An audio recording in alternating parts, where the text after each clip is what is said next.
Welcome back. This is another very interesting, actually super interesting conversation in artificial intelligence. Today, we're going to talk about starting deeply R&D startups, and particularly we're going to take a look at the technology that is enabling HR revolutions and people analytics revolution. With us today, a very accomplished entrepreneur and also scientist, David Young. How are you, David? Hey, Paolo. Thank you for inviting me. It is a great pleasure. So, David, you have had a very long career, a number of companies. Today, you work on Yva.ai. Can you tell us a little bit about, how did all of this started? Everything started in our dormitory. I'm a physicist by education, and I always wanted to be a physicist. But when I was a fourth-year student, I wanted to earn some money for my sneakers and jeans. I never took money from my parents. So I decided I had a genius idea. I just thought, why not to create a little piece of software, translation, dictionary software, designed in a month like July, and another month, August, we would sell 100 copies at $100 each. So we will get $10,000, and in September we will come back to our classes and continue our physics. That was the plan. First of all, what is good, I found money. I raised actually money in a month, just showing one piece of paper, dot matrix printer plan, business plan, just telling the story. What never happened, we never, of course, developed the product in a month. It took about 9 months to develop this product for me and my partner, Alexander. What never happened, we didn't sell 100 copies, but we actually sold 15, and more expensive, not $100, but $700. So we kind of accomplished our plan a little bit, but the product became very popular. We got 50,000 not legal users, illegal users. It was that time when people copied software like they wanted. And we became popular, and then I decided to stop my physics career and switch to computer science.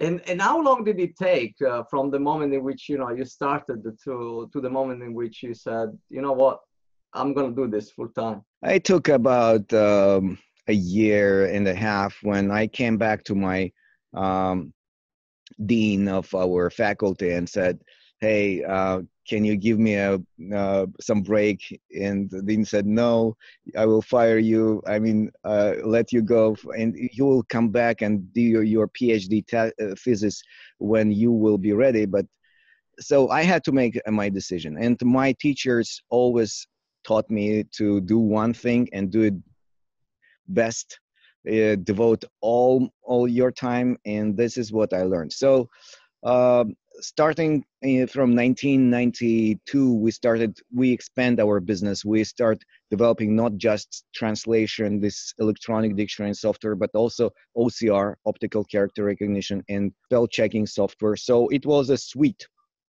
from page to page, from language to language. So you kind of put information in one language in your scanner, press several buttons, and your printer would translate the translation to other languages. In 1993, it was like magic. No Google, nothing that time people had. So that's how we became popular, and we expanded our business to international, North America sales and operations, and European and Asian. So now we have we have 14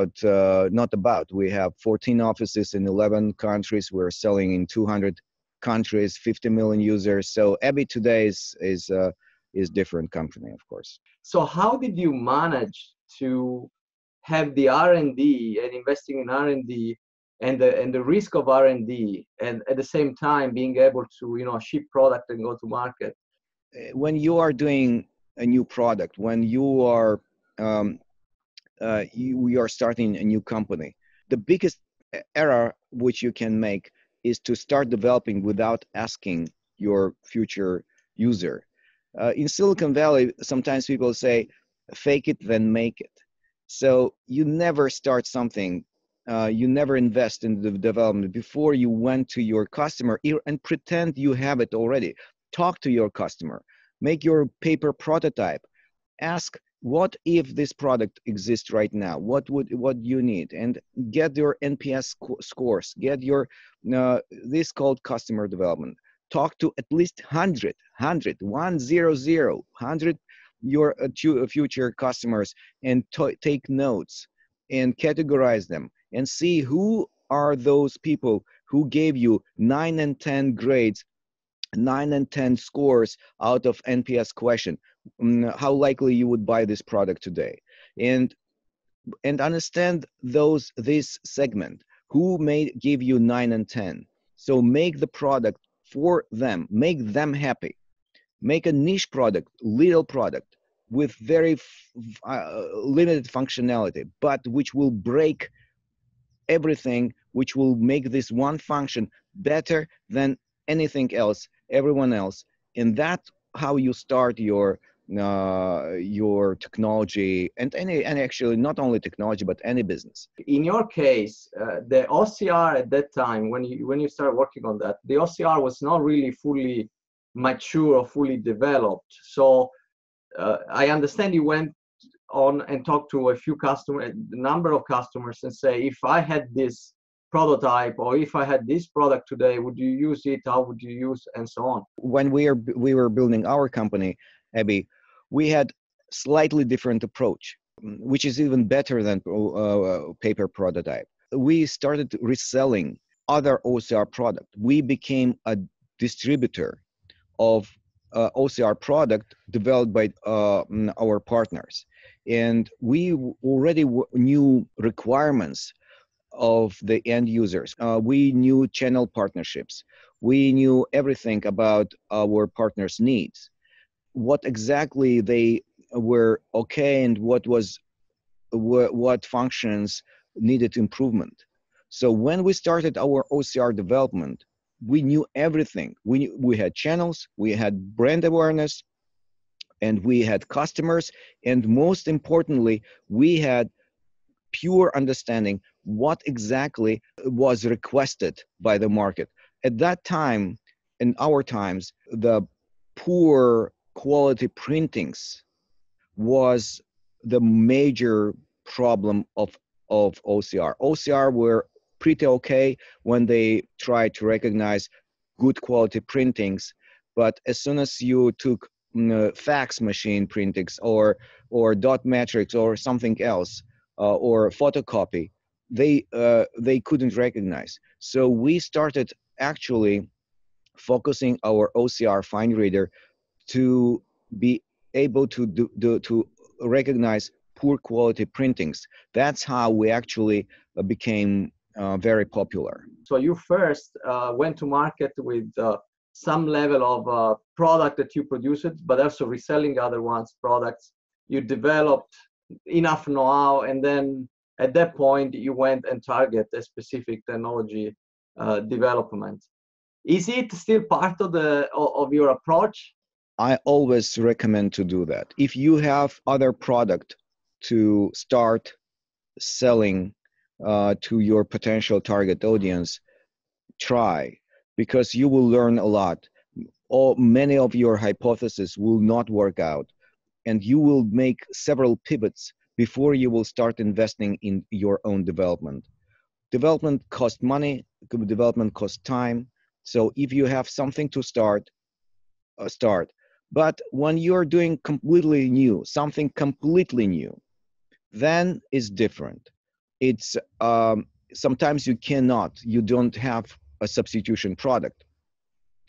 And this is very risky area. It's called new market products when the market doesn't exist. Very rarely companies succeed trying to create new markets which never existed before them. So we tried several times.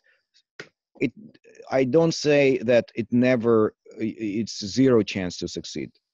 You have chance. If you If you will catch that chance, then you will be actually very in completely different position, because having new market leadership, you have a much more opportunities. But at the same time, it's risky because failed to create a new market. Remember Apple Newton.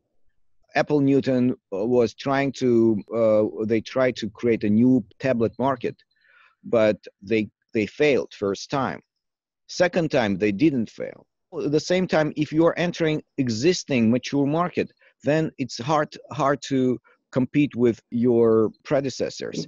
So they are mature, they're strong, the market is mature. So normally you find a little gap between completely new market and old market. So you find the edges between them. This is what happening right now with Yva.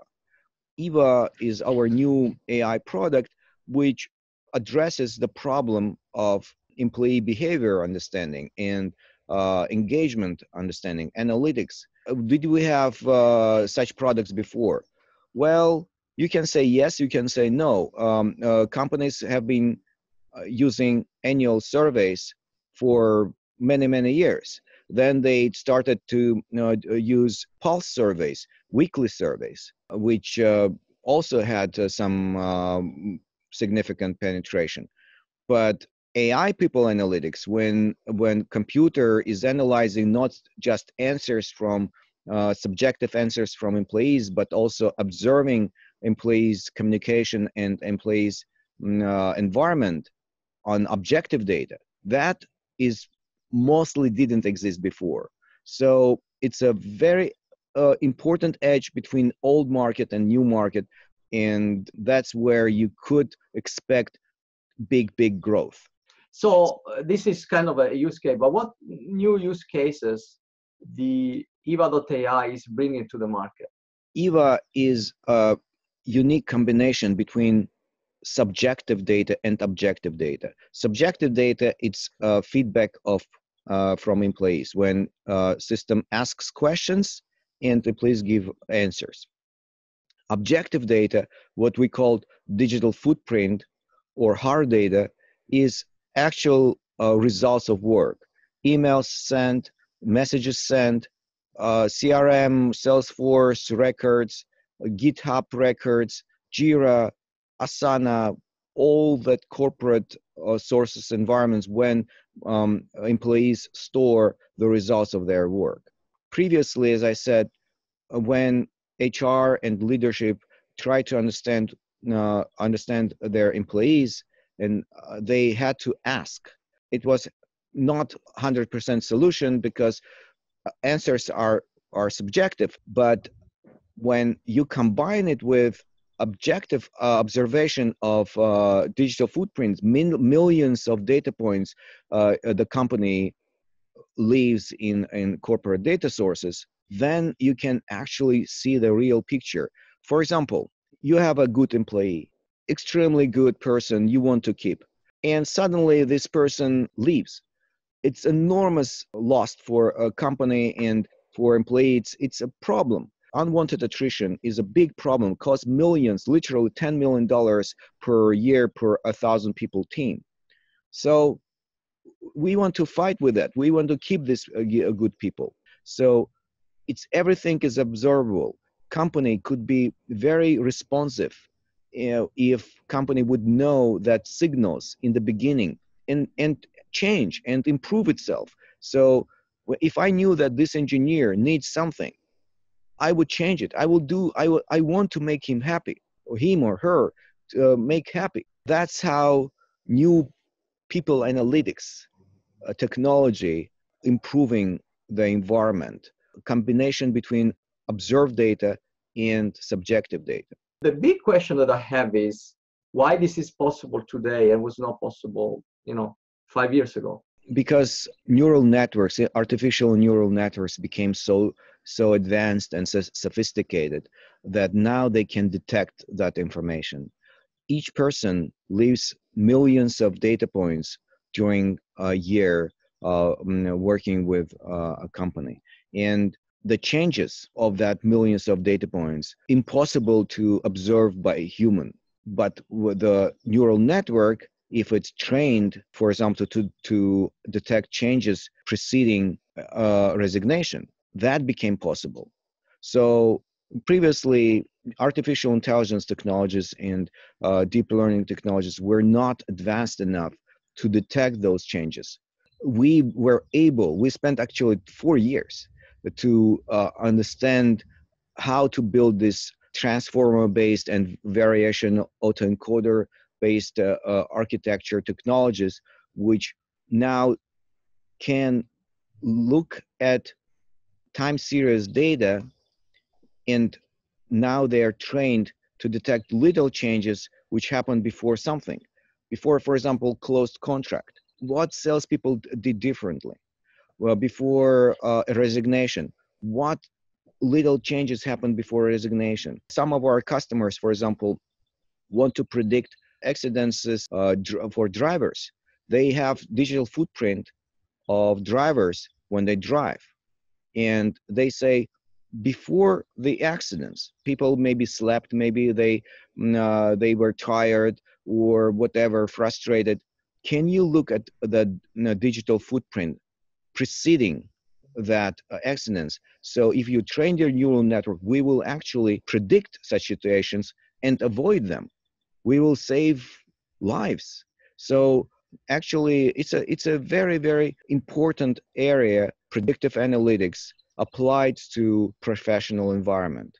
With the technology like the ones developed by Yva.ai, it's possible to spot some behaviors in advance that are predictive of an event to happen. So for example, of an employee to resign. So this is what the company is focusing, but the technology, the underlying technology is being developed actually is a specialized applications of deep learning that is particularly sensitive to pick an event in time that is predictive of another event that will happen later on. So imagine a person wants to resign. What happens before resignation? It's a burnout, frustration, and some other things which affect the digital footprint of this person. So neural network has been fed by hundreds and hundreds and thousands of people who resigned, and neural network was asked, please pick and understand the similarities of changes 6 months before resignation, 12 months before resignation. And it happened. System was actually managed to train itself unsupervised way to detect those changes. Now the accuracy of prediction is 86%. Can you imagine? So any company can test it on their own. They just take Yva and ask Yva to predict last year resignations, which happened last year. Don't tell Yva who actually resigned. Just show Yva all employees who worked last year and ask who resigned last year. Yva will come up with prediction, and you will compare prediction with actual last year resignations. So you will see how accurate Yva is working. So and in many cases we achieve 86%. It's not actually accuracy. It's called F1 score. It's a statistical measure of accuracy. So F1 score is 86% in many cases of blind cross-validation tested predictions. And if now you know who is frustrated, also second important thing, you also know the reasons. It's not, some people ask us, okay, imagine, okay, I believe you, I trust you, you have built this neural network which can see this resignations, but how can it help me?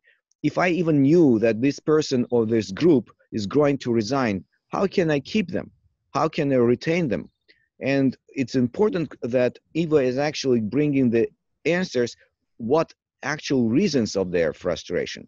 Now, having 6-month prediction or a 12 months prediction and reasons of frustration, you definitely can make some elements to changes to retain those people.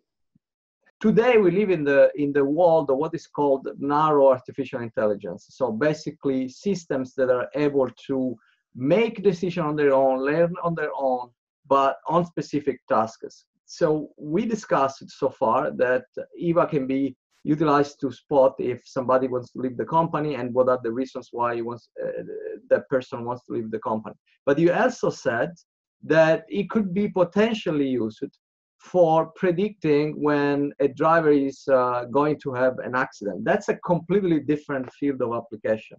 So I'd like you to comment about this, like how the technologies can be extended to solve problems that are similar, but they are completely different in a way. So different type of data, different type of level of criticality, because a car accident is different than somebody that is resigning.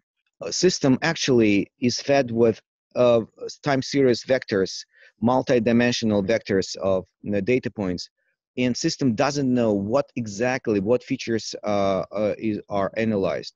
System completely agnostic to the actual semantics of the signal. The only what we need is cause and effect connection between the event and the preceding data points. For example, if you are driving and you have accelerating or slowing down, you are opening door or closing, you are turning, how you turn your wheel. So cause and effect connection between the accidents and the behavior you are expressing driving, then it will be caught by neural network. But for example, for resignations, Yva was already achieved 70% of accuracy, 0.7 F-score with only 100 resigned people. So only 100 resigned people, system analyzed preceding data points and already got with very, very high accuracy of prediction. And you don't need to spend time and money on this training. It's several hours of training of the server, and it will come up with neural net with millions of weights, and it will work. And you can test the score. The same with accidents. You just take the history of time vectors of data drivers who got the accidents, and the same with normal driver which didn't get. So system will analyze and find similarities, correlation between changes. And another question you might ask, returning back to resignations. Okay, what kind of features you are using? You're using the feature, how early was the first message, how many messages in the morning, how many messages in the day, what was the last message. Actually important, we don't analyze the content of messages because of privacy and ethical questions. We analyze, for resignation prediction, we analyze only metadata of communication, envelope, the graph of communication, who sent a message to who and when.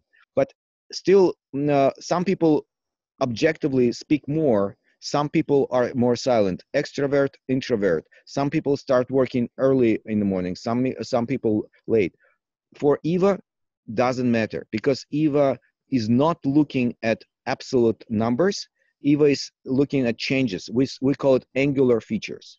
So the same is driving styles. Some people are driving this way, some people are driving that way. It doesn't matter for Yva. Yva is looking for angular features, only what changes, what changes happened last minute, last hour, last day, last week, and so on. So that's how it's very agnostic to what kind of signal to take and what kind of labels to predict. I must confess, this technology seems one of the most advanced that I have seen. And so it's kind of shameful, but I have to ask you this question. So where is going to be? Like, it is already pretty interesting performing today.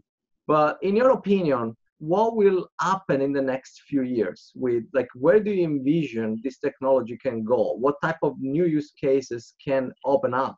We envision Yva as a personal business assistant to each employee and each manager in the company. Yva observing millions and billions of data points of organization, having labels of successful and not successful outcomes, actually can learn a lot of internal wisdom of the organization. Moreover, with 60-second short weekly surveys, which Yva.ai brain generates and gathers information from employees by asking employees about something, it enriches that information. So in the future, we believe that Yva will become a brain which actually it's a collection of corporate wisdom which aggregates the best experience, best knowledge of best performers, and it will be a trainer, it will be a coach, it will be an assistant and advisor to each person, how to sell more, how to close deals, what's the best practices on publishing code, managing people. One of our customers, for example, it's a 270,000 people organization, financial organization. They are doing with Yva a little pilot on 25,000 employees. And their goal to understand best manager skills, micromanagement versus coaching versus rewarding versus all that. They have several hypotheses. What are the best managers' qualities? And so they will have actual confirmation from data-driven confirmation, what actually are surrounding the best managers. So Yva will become coach and assistant to each person in the company, just aggregating the best practice from this organization. And actually, if this organization is okay to share their anonymized information with the community, then they also will get anonymized best practices benchmarks from the community as well, which is even more will contribute to their success. Often it comes out that people worry about the negative side of applying artificial intelligence. And for a second, I would like you to reflect on this point. Once this very advanced assistant that is able to understand the wisdom of the organization is in place, it could, in theory, be able to make decisions such as, also firing people, if you like, or it could be able to make decisions in terms of advising people on what to do. And therefore, it could create a standard. How do we go about having a humanized approach at the end of the day? Those technologies must be a second medical opinion technologies. So the final decision is always should be made by people. This is important. Human should be managed by human.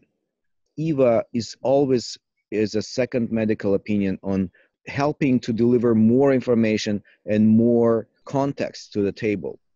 Doctor is a doctor, but of course, doctor today should use advanced technologies to observe the patient with the MRI scanners. Yva is an MRI scanner. Yva not is a doctor. So with this last question, I wanted to thank our audience. So if you have specific questions about this video, please comment below. And if you have suggestions about other topics that you're really interested, really passionate, let me know through all the means, either emails or in the contacts. For the time being, David, thank you so much. It's been an enormous pleasure having you here. Thank you, Paolo. It was my big pleasure with you. Thank you.